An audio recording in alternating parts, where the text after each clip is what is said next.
은혜가 넘치는 귀한 찬양 감사드립니다. 이제 우리 성경을 봉독하겠습니다. 오늘 우리에게 주시는 하나님의 말씀은 신약성경 사도행전 17장 16절부터 34절까지의 말씀입니다.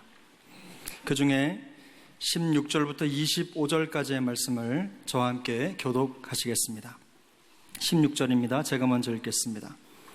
바울이 아덴에서 그들을 기다리다가 그 성에 우상이 가득한 것을 보고 마음이 격분하여 회당에서는 유대인과 경건한 사람들과 또 장터에서는 만나는 사람들과 변론하니 어떤 에피크로스와 스토아 철학자들도 바울과 쟁론할세 어떤 사람은 이르되 이 말쟁이가 무슨 말을 하고자 하느냐 하고 어떤 사람은 이르되 이방 신들을 전하는 사람인가 보다 하니 이는 바울이 예수와 부활을 전하기 때문이라라.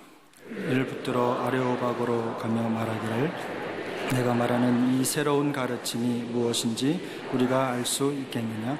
내가 어떤 이상한 것을 우리 귀에 들려주니 그 무슨 뜻인지 알고자 하노라 하니 모든 아덴 사람과 거기서 많은 외국인들이 가장 새로운 것을 말하고 듣는 것 외에는 달리 시간을 쓰지 않음이더라.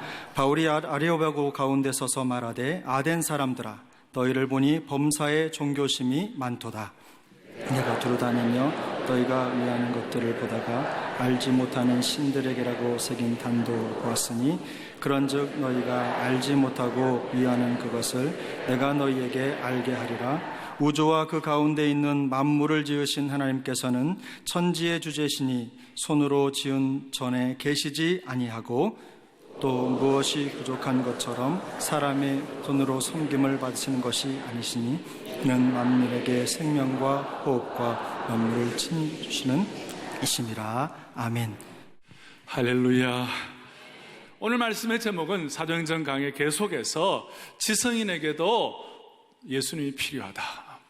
조금 더 깊이 들어가면 지성인일수록 더 예수님이 필요하다. 이렇게 생각하시고 오늘 말씀 제가 여러분들의 설교 노트를 좀 나눠드리려고 그랬는데 노트를 드리니까 다들 그 다음에 뭐 나올 거 다 알아요.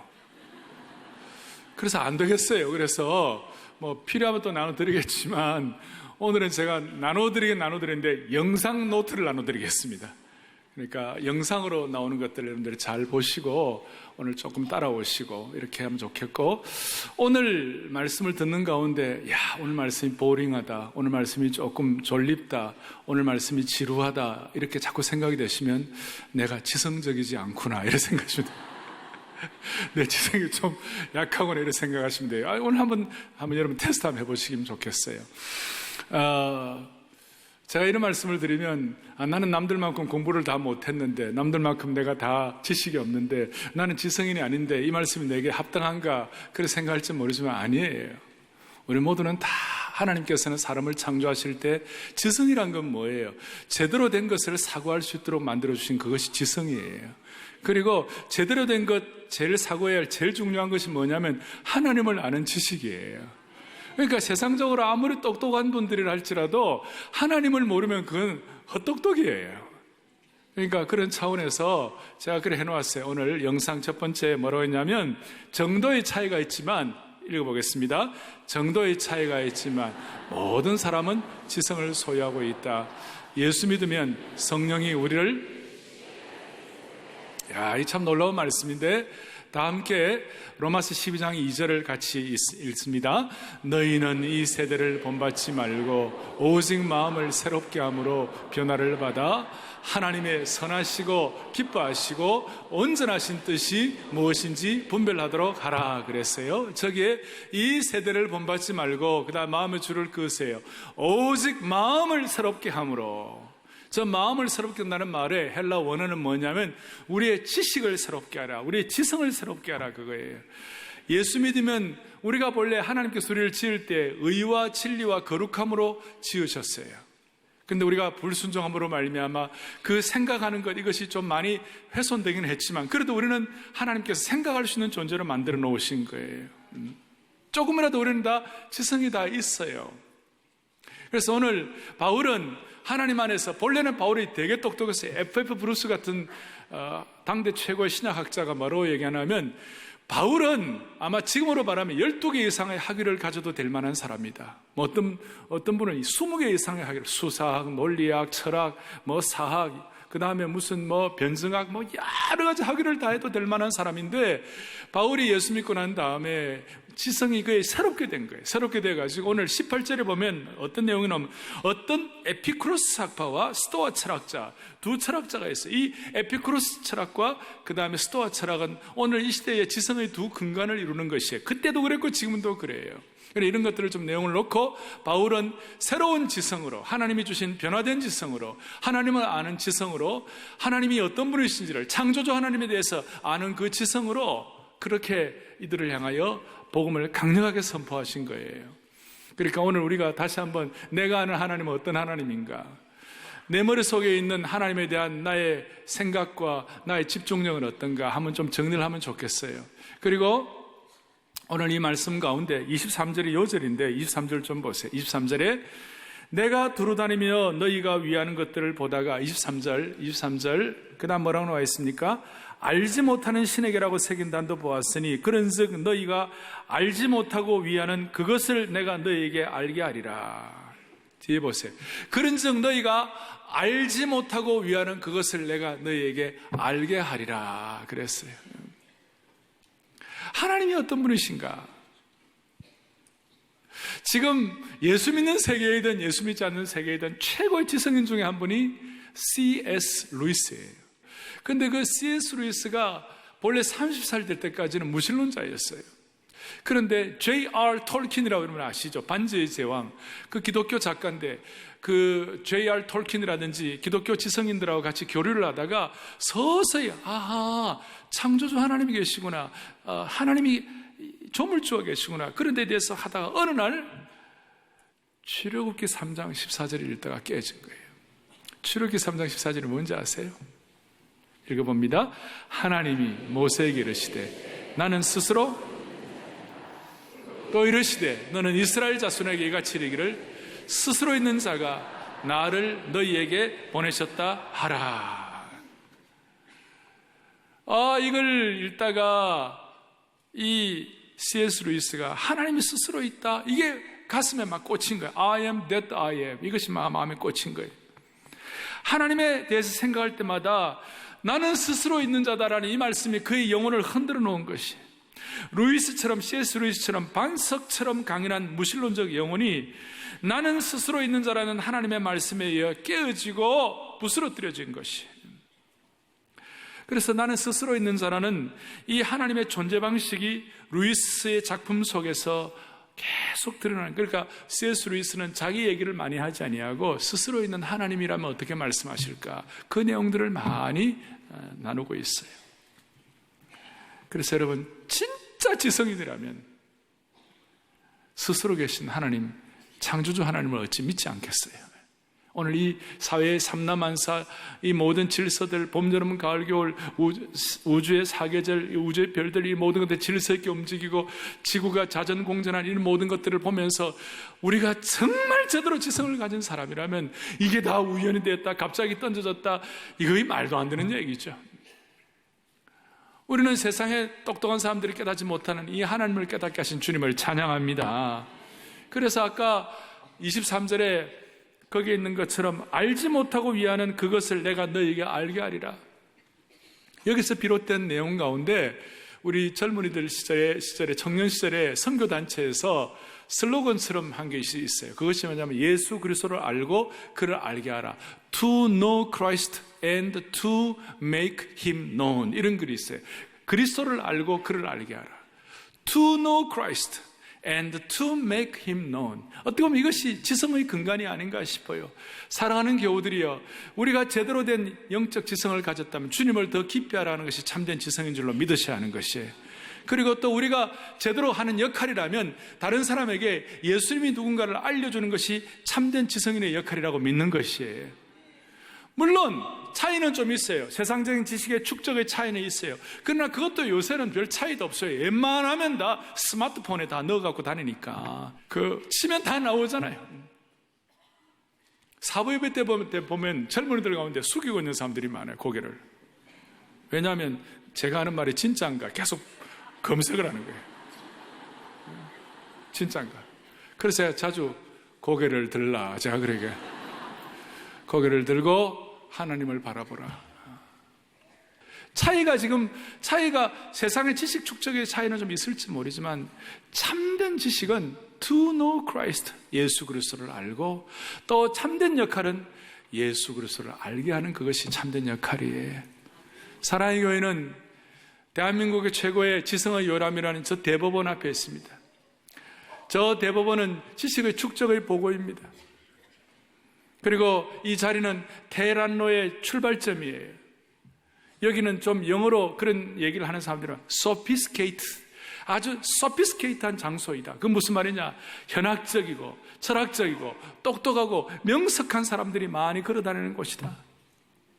오늘 이 위치에 있으면서 우리가 비록 세상적인 지식의 축적은 남들만큼 못할지 모르지만 영적인 눈이 제대로 열리어서 제대로 된 우리의 영적 지성이 강화되고 또 세상적인 지식이 많다 할지만 하나님께 대한 눈이 열리지 못해가지고 헛똑똑이로 제대로 된 지식이 축적되지 못한 사람들에게 제대로 된 지식을 알려줄 수 있는 그런 하나님의 신실한 주의 종들이 되기를 바랍니다. 그래서 그렇게 위하여 우리가 오늘 한 3가지를 제가 정리를 하겠습니다. 딱딱딱 정리를 하겠습니다. 오늘 이 말씀의 배경은 여러분들 16절에 이렇게 나와 있죠. 17장 16절에 바울이 아테네에서 그들을 기다린다는 말은 지난번에 우리 베레아에서 말씀을 전했는데 베레아의 14절에 실라와 디모데가 거기 아직 머물러 있고 바울만 아테네에 지금 혼자 왔어요. 와가지고 아테네에 가보니까 여기에 우상이 가득했어요. 당시에 아테네는 지성과 예술과 종교와 문화의 중심지였어요. 그 당시에 그리스 반도에 고린도는 상업과 경제의 중심지였지만 이 아테네는 아시는 대로 소크라테스, 플라톤, 아리스토텔레스, 소포클레스, 유리피데스 하는 이런 대단한 철학자들이 거느려 그 철학자들의 영향이 꽉 자리 잡고 있어가지고 사람들이 아테네 시민이 된다는 것은 뭐예요? 지성인으로서의 꿈이요, 지성인으로서의 어떤 자부심이었어요. 그 대단한 장소에 가보니까 거기를 거닐면서 지금 우리 성지순례하면 지금도 가면 아레오바고 아크로폴리스 있고 그 파르테논 신전 있고 다 그대로 있어요. 거기를 바울이 거니는데 바울의 마음속에 기가 막힌 마음에 도전이 되는 그게 뭐냐면 수많은 우상들이 곳곳마다 있는 것이에요. 이북의 곳곳마다 김일성 동상 있듯이 곳곳마다 우상이 있는데 그 당시에 우리 신학학자들이 평가할 때 아테네에 최소한 드러날 우상들이 3만 개 이상이 있었다.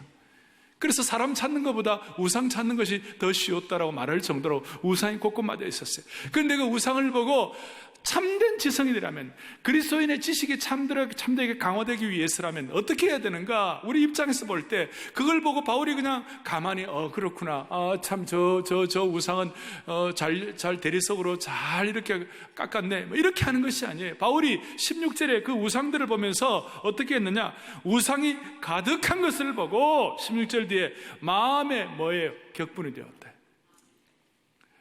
전에 보면 마음에 분이 가득했다. 마음에 분노가 일어났다.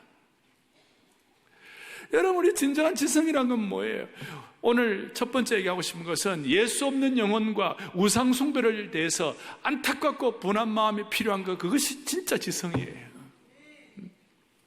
바울은 아까 말씀드렸잖아요. 12개 이상의 학교가 있어도 될 만한 사람인데 그가 아테네에 가득한 우상을 보고 참지를 못하고 안타깝고 격분이 되었다는 헬라 원어를 보니까 어떤 마음에 상처받았다는 것이, 충격받았다는 것이, 의사 누가가 그렇게 기록을 하고 있는 것이, 마음이 격발이 된 것이, 너무나 가슴이 아프고 마음이 안타까워진 거예요. 사랑하는 교우들의, 만약에 서울시 근교에 서울 전체 둘러싸고 있는 북한산, 관악산부터 시작해가지고 여기에 만약에 곳곳마다 만 개, 2만 개 여러분들 그냥 우상들이 쫙 있다면, 이거는 한국의 전통이네, 이렇게 하실 거예요? 그건 아니잖아요. 가슴이 너무 아파야죠. 모세가 시내산 꼭대기에서 하나님과 대화하면서 하나님께서 모세를 축복하셔서 정말 감당할 수 없는 축복을 주셨죠. 그것이 뭐예요? 십계명을 준 것이. 그 십계명을 받아가지고 기쁨으로 내려오는데 밑에 백성들이 금송아지 만들어 놓고 우상 숭배하는 모세가 견딜 수가 없었어요. 물론 던지면 안 되지만 하여튼 그 안타까운 일은 그 모세의 그 거룩한 분노죠. 여기서 바울의 격분이라는 것은 거룩한 분노예요. 이게 참 지성이에요. 민수기 25장 7절에 보면 이스라엘 백성들이 우상 숭배하고 음행하고 그렇게 해가지고 연병으로 막 사람들이 막 죽어나가는 거예요. 민수기 25장 7절에 읽어보겠습니다. 제사장 아론의 손자 엘라살의 아들 비나스가 보고 회중 가운데서 일어나 손에 창을 들고 이것이 있어요. 대제사장 아론이 보면서도 가만히 있었어요. 그리고 대제사장 엘라살도 가만히 있었어요. 그런데 그 젊은 아주 영 젊은 영 비나스가 그걸 보고 참지를 못해가지고 창을 들고 그 잘못된 진원제에다가 그 사람들 창을 던져 꽂아버렸어요. 그 순간 이스라엘에 임한 모든 연병이 다 없어지기 시작했어요. 나중에 그 비나스가 영원한 제사장이 되었어요. 사랑하는 교우들이여, 이 시대에 많은 것들을 보면서, 안타까운 것들을 보면서 우리의 마음속에 거룩한 분노가 있어야 돼요. 안타까운 마음이 생겨야 되는 것이, 그 잘못되는 걸 보면서도 가만히 있으면 안 되는 것이죠. 이건 어떤 개인을 향하여 어떤 시스템이 아니라 일어나는 모든 문화적 현상, 일어나는 사건들에 대해서 우리 마음속에 그렇다고 막 공격하고 그 다음에 무슨 창 던지라 그 말은 아니에요. 여러분들의 마음속에 거룩한 의분이 필요하다는 것이에요. 그리고 오늘날의 우상은 뭐예요? 눈에 나타난 것만 우상이에요. 오늘날의 우상은 눈에 나타나지 않는 우상들이 얼마나 많아요. 말틴 루터는 뭐라고 얘기했느냐? 눈에 보이는 우상만 우상인가? 말틴 루터는 우상이란 것은 하나님 대신에 내 마음을 붙잡고 있는 모든 것이 우상이라고 그랬어요. 하나님 대신에 내 마음을 붙잡고 있는 모든 것이 우상이다. 예를 들어 주는 것이 남에게 인정받으려고 하는 욕구, 마음에 막 여러분 실망되는 거 있잖아요. 남에게 인정받으려고 그랬는데 인정 안 해주니까 속상해가지고 막 열받는 거, 그것도 여러분들 우상에 넘어가는 것이에요.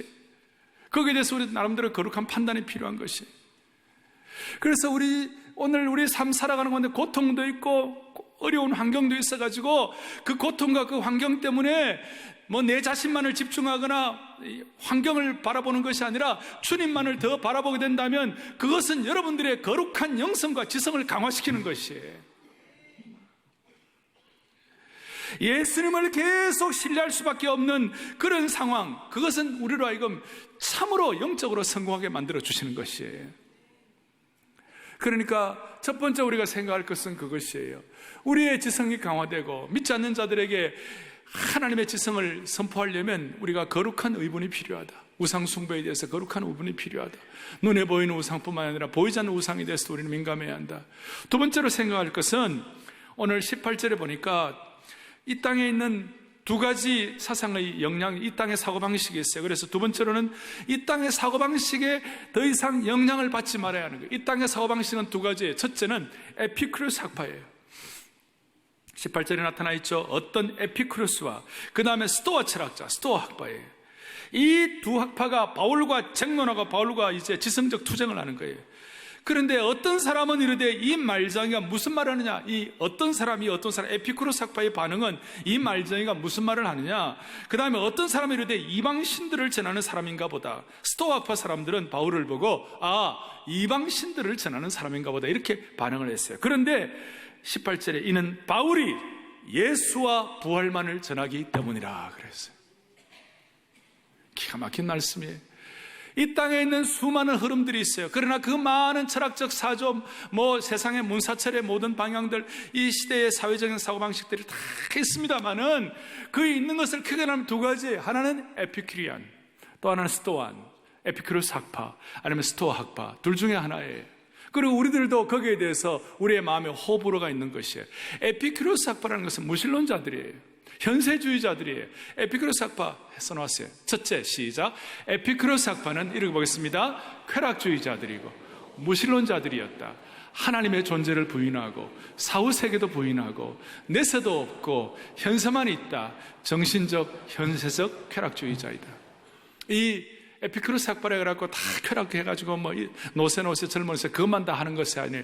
정신적 쾌락, 유미주의자, 정신적 미학주의자, 이런 사람들에게 다 포함되는 것이에요. 단 이 사람들은 하나님 부인하는 사람들이고 사후세계가 없다고 생각하는 사람들이에요. 그러니까 이 사람들은 모든 것이 현실 중심이에요. 나중은 생각할 거 없다. 지금이 중요하다. 지금 이 순간을 엔조해야 한다. 그리고 스토아 학파는 어떤 사람인가? 스토아 학파는 반대예요. 스토아 학파는 제논을 따르는 추종자였고, 쾌락주의자들과는 반대로 그 다음에 모든 것을 모든 것을 신이라고 생각하는 범신론주의자들이었다. 인간의 이성과 개인의 수양과 극기를 강조하고 대단히 금욕적이었다. 자살하는 사람들이 많았다. 이 스토아 학파는 제논이 창시자예요. 이 사람들은 아까 말한 에피큐로스 학파는 반대로 세상의 모든 것이 신이다. 범신론주의자들이었어요. 인간의 이성과 개인의 수양과 극기를 아주 강조했고, 어떤 도덕적 금욕주의자들이었어요. 대단한 금욕주의자들이었어요. 우리 한국식으로 말하면 조선시대의 극단적 선비주의자들, 조선시대의 극단적 유교주의자들과 비슷하다고 말할 수 있어요. 그러니까 너무 감정에 휘둘리지 마라. 막 기쁘고 슬퍼하는 거 감정 표현하지 마라. 그냥 묵묵하게 자신 금욕하면서, 예수님 시대 때 SNF라고 있었죠. 금욕주의자들이었어요. 자신을 처복종시키고. 그런데 사람이라는 것은 자신의 한계가 있기 때문에 스토아 학파들이 대체적으로 허무주의자들이었고 염세주의자들이었어요. 결론은 제논부터 시작해서 수많은 이 스토아 학파를 따르는 사람들이, 자살하는 사람들이 많았어요. 조선시대의 극단적 선비들 가운데서 그냥 자기를 추스리고 막 하는 그런 분들이 다 어떻게 스토아의 후예들이라고 말할 수 있어요. 이것이 세상의 큰 두 가지 흐름이에요. 이 두 흐름 가운데 우리는 여러분들이나 저나 호불호가 있겠죠. 근데 한국 사람들은 말은 스토아적으로 하는데 실상은 에피큐로스로 살아요. 말은 고상, 겉은 뭐 이래야 한다고 도덕적으로 부르짖지만 실상의 삶은 엉망인 사람들이 많아요. 그리고 그런 사람일수록 막 도덕적으로 더 부르짖고 이런 사람들 많아요. 참 안타까운 일이죠. 그런데 우리는 이 두 가지가 중요한 것이 아니야. 우리는 18절 뒤에 바울은 뭐예요? 예수와 부활만을 전한 것이에요. 진정한 참된 지성은 예수님과 부활에 집중하는 것이에요. 그래서 바울이 나중에 고린도전서 1장 20절에 이런 내용이 나와요. 고전 1장 20절에 보겠습니다. 지혜 있는 자가 어디 있느냐? 선비가 어디 있느냐? 이 세대의 변론가가 어디 있느냐? 하나님께서 이 세상의 지혜를 미련하시게 하신 것이 아니냐. 자, 무슨 말? 당시 바울 시대에는 3대 지성인이 있었어요. 지혜자가 있었고, 그 당시에 선비가 있었고, 또 하나는 변론가가 있었어요. 바울의 3대. 이 지혜 있는 자, 요즘 식으로 말하면 문사철 교수, 인문학 교수라고 말할 수 있고, 선비들, 사회과학자들, 그리고 변론가들, 요즘 식으로 말하면 아주 그냥 공중지상파 방송에 좀 똑똑한 앵커들, 이런 사람들이 다 당시에 바울 시대로 말하면 3대 지성인들이에요. 그런 사람들이 어디 있느냐? 고전 1장 21절, 그 다음 바울이 얘기하는 거 보세요. 고전 시작. 하나님의 지혜에 있어는 이 세상이 자기 지혜로 하나님을 알지 못하므로 하나님께서 전도에 미련한 것으로 믿는 자들을 구원하기를 기뻐하셨도다. 아멘. 자기 지혜로 하나님을 알 수가 없는 거예요. 이 머리에서 하나님을 제대로 인정하고 깨닫는, 가슴으로까지 와닿는 이것이 쉽지가 않은 거예요. 22절 유대인은 표적을 구하고 헬라인은 지혜를 찾으나. 23절 다 함께 우리는 십자가에 못 박힌 그리스도를 전하니 유대인에게는 거리끼는 것이요 이방인에게는.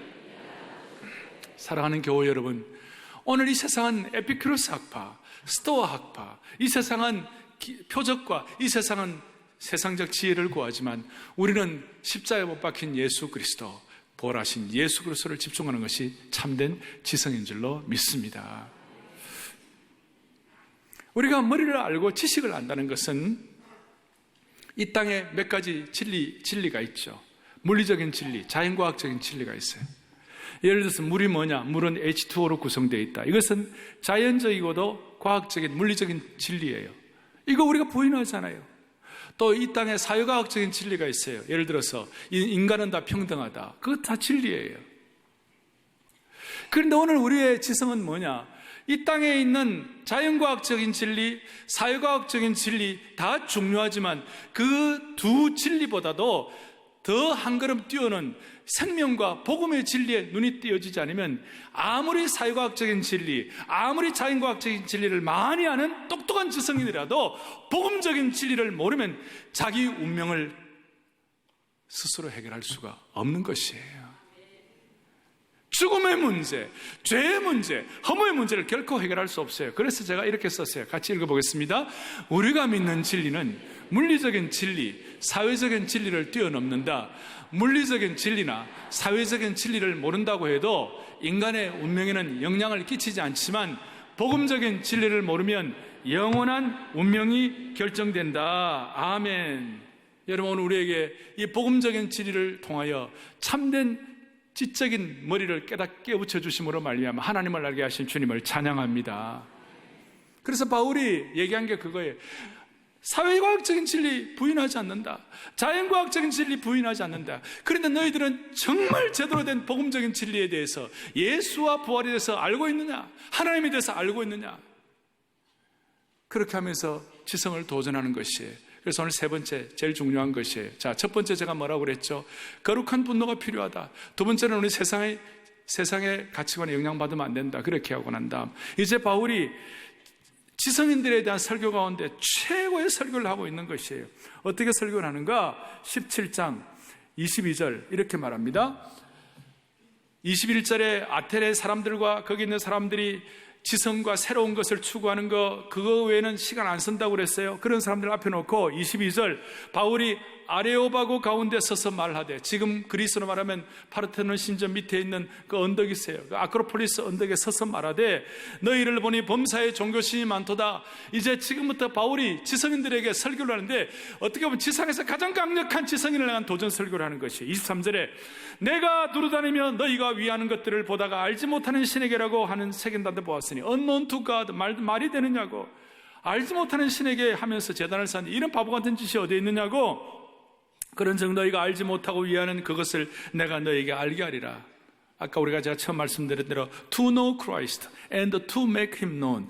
그 다음 24절에 우주와 그 가운데 있는 만물을 지으신 하나님께서 천지의 주제신이 손으로 지은 전에 계시지 아니하시고. 그랬어요. 아크로폴리스에 서서 사람들을 향하여 바울이 설교를 하면서 강력하게 그가 가진 복음적 진리를 선포하는데, 우주를 지으신 하나님께서 저렇게 사람의 손으로 지은 전, 그러면서 아마 제가 생각하는 파르테논 신전을 가리켰을 거예요. 그 파르테논 신전을 가리키면서 저 전에 계시지 아니하시고, 그 하나님은 25절에 또 무엇으로 부족한 것처럼 사람의 손으로 섬김을 받으시는 것이 아니니 이는 만민에게 생명과 호흡과 만물을 친히 주시는 이심이니라. 그리고 26절에 인류의 모든 족속을 한 혈통으로 만드사 온 땅에 살게 하시고 그들의 연대를 정하시며 거주와 경계를 한정하셨으니 이는 사람으로 혹 하나님을 더듬어 찾아 발견하게 하려 하심이로다. 이렇게 나와 있습니다. 바울의 강력한 지성인을 향한 메시지예요.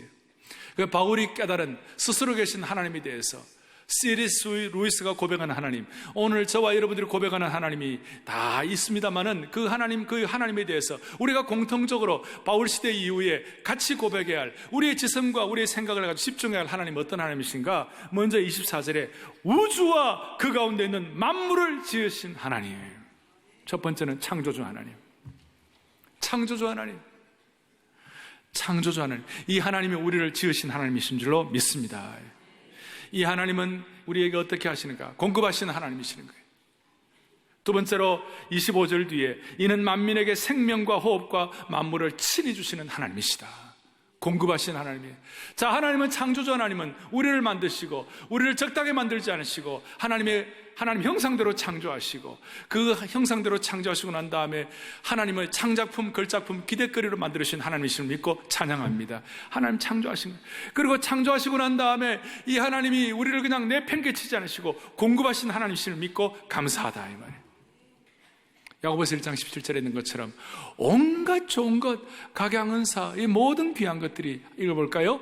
온갖 좋은 은사와 온전한 선물이 다 위로부터 빛들의 아버지께로부터 내려오나니 그는 변함도 없으시고 회전하는 그림자도 없으시니라. 창조자 하나님 우리를 공급하신데 그는 결코 변함이 없으시는 우리를 향해 집중하신 하나님이시다. 그리고 그 하나님은 26절 27절에 인도하시고 보호하시는 하나님이시다. 연대를 정하시고 온 땅에 살게 하시고 거주를 정하시고 우리가 이 한국이라는 땅에 태어났지만 우연히 태어난 것이 아니라 하나님의 인도하시고 보호하심을 통하여 우리가 이 한국에 태어난 것이다. 그래서 이런 것들을 깨닫는 하나님의 지성이 우리 속에 들어가면 우리 모두가 다 하나님 나라의 사명자가 되는 것이에요. 오늘 우리 장로님 기도하신 것처럼 하나님이 원하시는 사명자가 되시는 거예요. 우리는 이 시대에 물질만을 쓰는 소비자가 아니라 우리를 사명자로 부르신 하나님이심을 믿고 찬양합니다. 사명자로 만드신 것이에요. 그래서 지금 하나님이 연대를 정하시고 거주와 경계를 정하시고 역사의 발전과 흥망, 성세, 제국 모든 것들을 하나님이 책임진다는 것이에요. 무슨 말이에요? 지어 놓으시고 그냥 팽개쳐 놓으시는 이 신론의 하나님이 아니시다. 디이즘이라고 했어요. 그 당시에 하나님은 그냥 만들어 놓으시고 신경 안 쓴다. 그러나 그 하나님은 한 사람으로부터, 한 혈통으로부터 온 인류를 만드시고 그 다음에 각 민족들의 흥망성쇠, 제국의 발흥, 문명사의 명멸을 섭리하시는 하나님이심을 믿습니다. 그러니 오늘 이 하나님이 우리의 창조주이시고 우리의 공급자이시고 우리를 인도하시고 보호하시는 하나님이심을 철저하게 믿고 그것에 대해서 집중하고 한 인생을 달려가는 것이 바로 참된 지성인의 자세라고 말할 수가 있습니다. 이 하나님을 알게 하는 것이 바로 우리가 생명의 사역을 선포하고 역할을 감당하게 되는 것이에요. 그런 차원에서 여러분, 앞으로 남북 문제 어떻게 될까? 그 다음에 북한 어떻게 될까? 걱정할 것이 없고, 오늘 이 하나님, 우리 하나님이신 줄 우리가 제대로 믿고, 이 하나님 앞에서 마음을 집중하고 한번 따라하겠습니다. 하나님은 창조주이시다. 하나님은 공급자이시다. 하나님은 인도하시고 보호하신다. 이걸 여러분들의 마음속에 다 와닿는 성도들이, 우리 교회 수만 명 성도들, 한국교회 수백만 성도들이, 수천만의 한국 민족들이 이런 마음만 갖게 된다면 휴전선의 저 역사의 문제, 남북의 문제, 이런 것들은 하나님께서 알아서 하나님의 때에 처리해 주실 줄로 믿는 것이에요. 그것이 우리의 참된 지성이에요. 그리고 이 하나님은 27절에 멀리 있는 하나님이 아니시도다. 그리고 28절에 우리가 그를 힘입어 살며 기동하며 존재하느니라. 너희 시인 중 어떤 사람들의 말과 같이 우리가 그의 소생이라. 멀리 있는 하나님이 아니라 우리는 그를 힘입어 기동하며 존재하고 사는 하나님의 백성인 줄로 믿습니다. 그 당시에 아라투스라든지 에피메니데스 같은 시인들의 말처럼 우리가 그의 소생이라 그랬어요. 이거 얼마나 놀라운 말씀이에요. 최고의 설교예요. 자, 이런 지성적인 이런 말씀을 들은, 머리를 깨우치게 하는 이 말씀을 들은 사람들의 반응을 좀 보세요. 32절 반응을 좀 보세요. 이 하나님의 심판에 대해서도 뒤에 말씀하신 그건 여러분들 아직 읽어보시고요. 32절에 자, 그들이 죽은 자의 부활을 듣고 첫째, 어떤 사람 뭐하며? 조롱하고. 또 어떤 사람 뭐예요? 이 일에 대하여 너의 말을 다시 듣겠다. 미루는 거예요. 또 세 번째, 어떤 사람은 뭐예요? 34절에 몇 사람이 그를 가까이 하게 하여 뭐예요? 믿었다. 그 중에 아레오바고 관리 디오누시오, 그 당시에 아주 높은 고위 관리, 판결하는 이 법적인데 아주 대단한 관리 디오누시오와 다마리아라는 여자가 예수를 믿었어요. 그래서 이런 말씀 앞에 세 가지 반응이에요. 되게 다 비슷해요. 첫째는 조롱하는 무리예요. 두 번째는 다시 듣겠다고 미루는 반응이에요. 그리고 세 번째는 믿는 사람이 있어요. 대체적으로 우리가 조롱도 들어보고 또 다시 듣겠다고 미루는 사람들의 반응도 있죠. 지성인들이 예수님을 전하면 본인들이 이제 어떤 사람들은 너무 꽉 차 있는, 세상적인 지식과는 꽉 차 있는 사람들은 자기 확신이 너무 분명해가지고 스스로 생존 능력이 확고하다고 생각하고 자기가 너무 똑똑하다고 생각하기 때문에 자기 입장에서는 구원자가 필요 없다고 생각하는 거예요. 그러니 그런 분들은 하나님 믿기가 쉽지 않아요. 그런데 아까 말하는 대로 사회과학적인 진리, 자연과학적인 진리가 갖고는 인생을 해결할 수 없다는 것을 나중에 깨닫고 난 다음에 지성에서 영성으로, 우리 이어령 박사님 같이 그렇게 고백하는 분들이 있잖아요. 그리고 많은 지성인들 가운데 예수님을 믿으면 자기 어떤 지적인 자살을 해야 한다나 이렇게 생각하는 사람도 있어요. 근데 기독교는 정직한 사람이 지적 자세를 감행하지 않고서 믿을 수 있는 것이 기독교라고 존 스타트 얘기하고, 그래서 기독교는 반이성적이거나 그다음 반지성적인 것은 아니지만 기독교는 초이성적인 것을 믿을지인데 그 문제가 해결되는 것이에요. 어떤 사람들은 하나님 믿게 되면 사람들 생각에 이 하나님 믿으면 절대 진리를 인정하면 내 지성이 너무 제한되지 않는가 이렇게 생각하는 사람들도 있어요. 오늘 우리는 그것을 다 극복하게 하시는 예수님의 부활과 예수님을 깨닫게 하시는 그 은혜, 우리는 조롱하거나 미루는 것이 아니라 하나님을 믿게 되는 이 반열에 참여한 것이 얼마나 감사한지. 할렐루야. 그래서 여러분, 오늘 제가 저는 과거에 캠퍼스 사역을 오래 했고 또 대학생 사역을 오래 하면서 지성사회 복음화에 대해서 관심이 많았고 또 훈련도 많이 받았어요. 또 앞으로 한국 캠퍼스가 예수 그리스도의 복음의 진리 참된 지성 앞에 돌아오기를 기도하는 사람이에요. 그런데 이 우리의 지성이 주님 앞에 깨달아지기 위하여 믿지 않는 분들 가운데서 꼭 여러분들이 우리 주위에 많이 안다는 분들에게 꼭 몇 가지 권면을 해보세요. 첫째는 성경을 한번 제대로 정독해보라. 성경 한번 제대로 정독하면 많은 사람들이 주님 앞에 돌아올 수 있습니다. 아멘. 그런데 그거 잘 안 하죠. 그러니까 일단 처음에 기독교의 기본 진리라고 있어요. 이 책을 여러분들이 아마 지금 우리 사랑 플러스에 갖다 놔. 기독교의 기본, 존 스타트. 기독교 지성인 가운데 참으로 타고난 지성인. 영국의 올소울 철치의 담임 목사님. 결혼도 안 하시고 한평생 기독교 지성을 위하여 헌신하신 분이에요. 존 스타트. 기독교의 기본 진리, 정직한 사람이 지적 자세를 감행하지 않고서 믿을 수 있는 것이 기독교다. 이거, 그 다음에 이 책 읽어도 또 안 된다는 사람은 여기에 순전한 기독교, 여기 얼굴이 C.S. 루이스예요. 아까 제가 처음 말씀한 대로. 제가 아는 많은 분들이 이 기독교의 이 순전한 기독교를 Mere Christianity라는 이 책 읽고 수많은 지성인들이 돌아왔어요. 제 주위에 있는 많은 사람들이. 이 두 개는 명저예요. 명저. 갖다 놨어요. 그 다음, 이래도 안 되면 여기에 지성의 회심. 이거는 뭐냐면 하버드의 천재들 하나님을 만나다. 하버드에 있는 정말 똑똑이들 36명이 어떻게 그의 지성이 깨어지고 회심했는지. 이 하버드 대학교가 처음에는 예수님의 지성으로 세워진 학교예요. 하버드라는 게 목사님 이름이에요. 36명의 지성인들이. 그래서 여기에 추천하는 분들도 세계적인 심지어 여기에 우리 이어령 박사님이나 여러분들이 추천했어요. 이 지성의 회심. 이래도 안 되면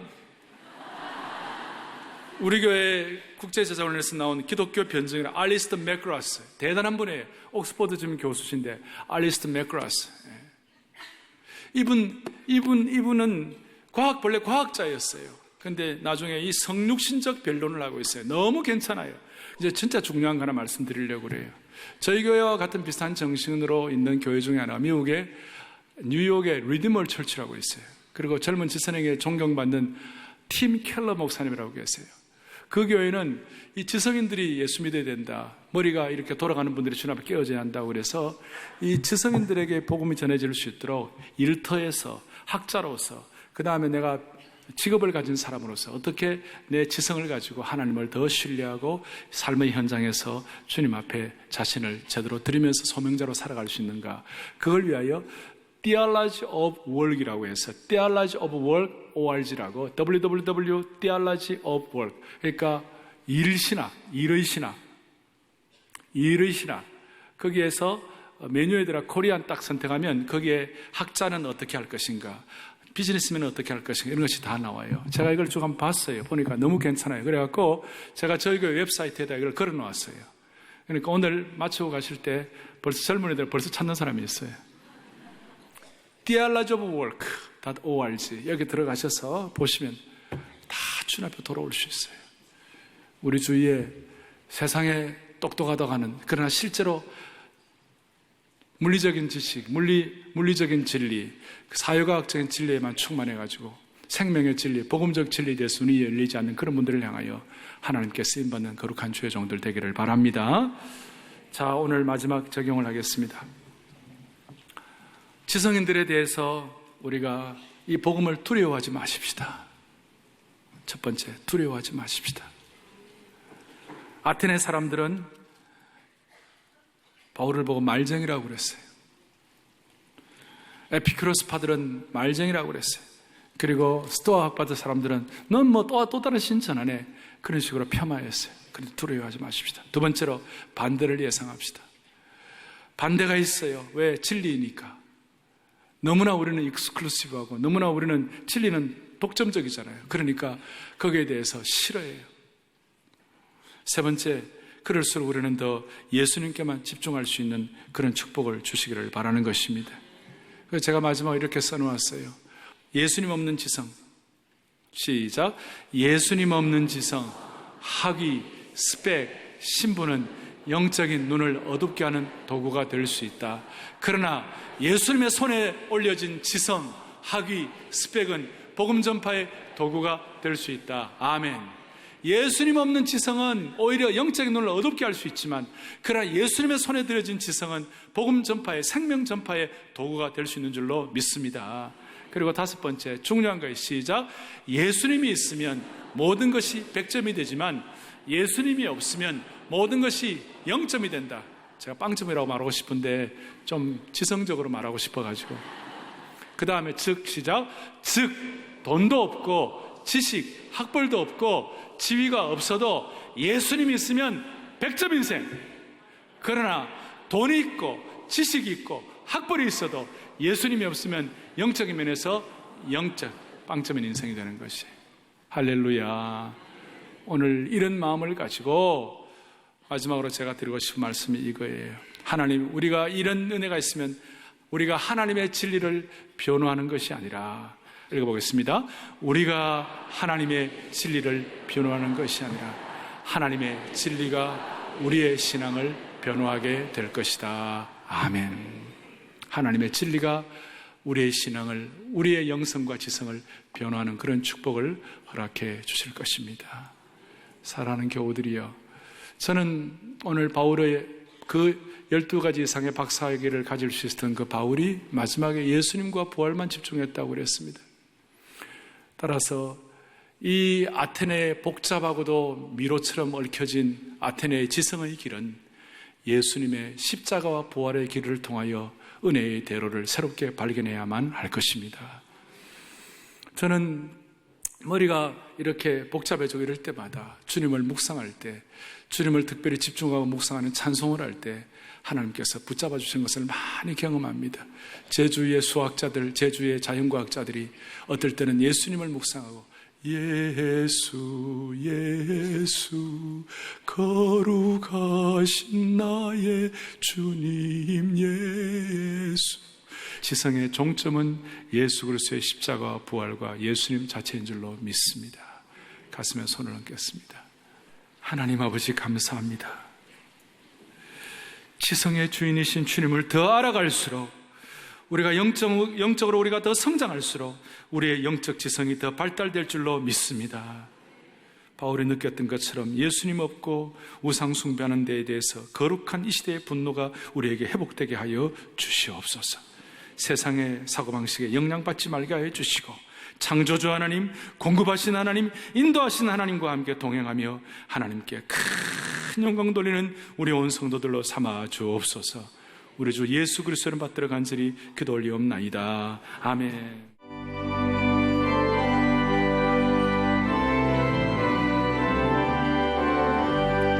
예수가 알기 원하는 크고도 넓은 은혜와 대속해 주신 사랑을 간절히 알고 내 평생의 소원, 내 평생의 소원,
지난 22일 졸업식 전날 연변대 과학기술대학 강당에서 졸업을 축하하는 졸업식 전야제가 진행됐습니다.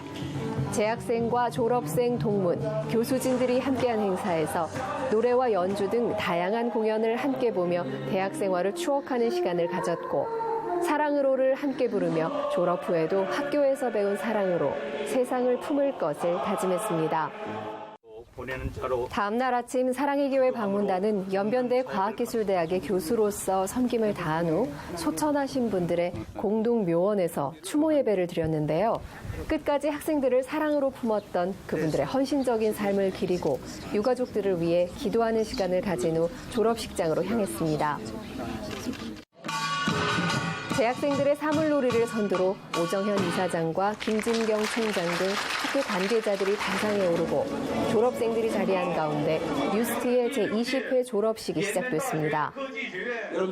오정현 이사장은 축사를 전하며 개인적인 성공보다 사명감이 있는 사람으로 또 이 시대에 쓰임받는 글로벌 인재가 되길 바란다고 축복했습니다. 이어서 이사장상, 총장상 등 시상 순서를 가지고 졸업생 한 명 한 명에게 졸업장을 수여하며 축하와 격려의 날을 전하고 교수들도 감격스러운 순간을 함께하며 감사의 마음을 나눴습니다. 모교에서 받은 사랑에 감사하며 수입의 1% 기부를 서약한 졸업생들. 정든 학교와 스승의 곁을 떠나는 모든 학생이 더 넓은 세상에서 하나님이 주신 비전을 이루고 사명자로 사는 하나님의 일꾼이 되기를 소망합니다.